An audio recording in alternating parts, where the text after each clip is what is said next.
शासनाचा निधी मंजूर, आदेशही निघाले, तरीही 3 वर्षांपासून काम ठप्प.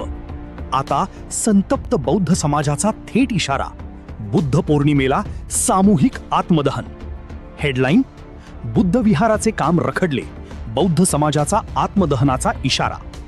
नमस्कार, आपण पाहत आहात 24x7 न्यूज रिपोर्ट. सत्याच्या शोधात, सत्याच्या सोबत. नाशिक जिल्ह्यातील बागलाण तालुक्यातील मुंजवाड येथे एक धक्कादायक प्रकार समोर आला आहे. अनुसूचित जाती वस्तीत बुद्ध विहार बांधण्यासाठी 2023 मध्ये शासनाने अधिकृत मंजुरी दिली, निधीही मंजूर झाला. मात्र तब्बल 3 वर्षे उलटूनही प्रत्यक्ष कामाला सुरुवात झालेली नाही. यामुळे स्थानिक बौद्ध समाजात तीव्र संताप निर्माण झाला आहे.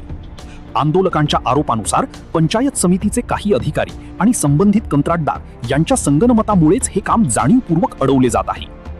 गटविकास अधिकारी, उपअभियंता आणि कनिष्ठ अभियंता यांच्यावर गंभीर आरोप करण्यात आले आहेत. वारंवार निवेदने देऊनही प्रशासनाने कोणतीही ठोस कारवाई न केल्याने आता संतप्त समाजाने टोकाचा निर्णय घेतला आहे. आता हा संघर्ष आंदोलनापुरता मर्यादित राहणार नाही, तर थेट जीवन मरणाचा प्रश्न बनणार का? मोठी घोषणा.